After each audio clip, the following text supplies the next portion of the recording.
Hi there, my name is Anthony Nganga, and welcome back to my Random Thoughts series. This is Random Thought number 15, and you can watch the rest on my YouTube channel called Random Thoughts by Anthony Nganga. My thought for this week is, what if COVID-19 becomes like AIDS? And more so from a stigma perspective.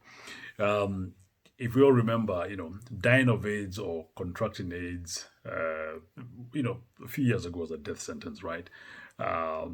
You were basically written off, until the government got antiretrovirals, and suddenly, being HIV positive is you could live, forever until your time comes.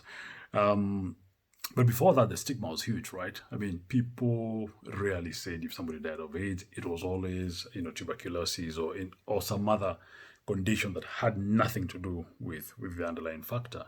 Of course, there were cultural issues or lifestyle issues that caused the spread of the disease, but the fact that people didn't speak about it and people are not, open enough to say what it is they were ailing from, the same way you say I have diabetes or I have cancer, people didn't talk about AIDS. People didn't want to, to say what the issue was.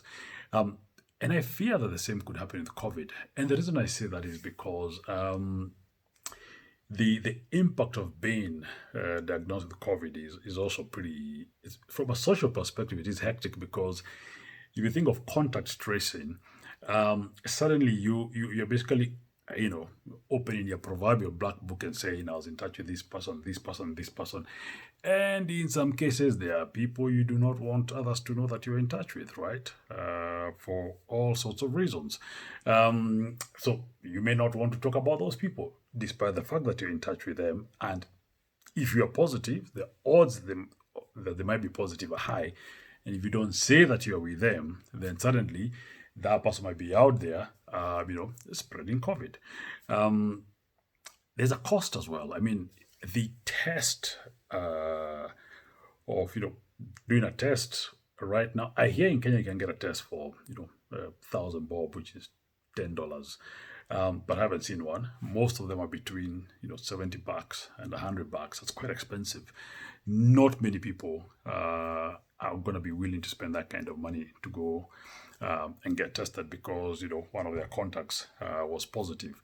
If they don't get tested, the odds that they're positive are high and the odds of infecting other people are equally high. If it's at work, you get it and suddenly it disrupts everybody. You have to shut down that section. People have to go home. There's fumigation. If it's a restaurant, it becomes even more complicated. It is a serious impact on the business. So because of things like those, people may decide, you know what? Like, I really don't want all this wahala. I don't want all this trouble. So if I'm sick, I'm sick. I'll just sit quietly over here and hope that the other people, are fine.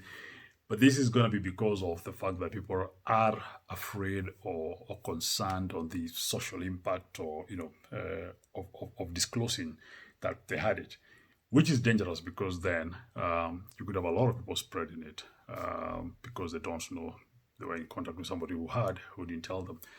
That's my thought. Happy to hear your comments on it. Cheers.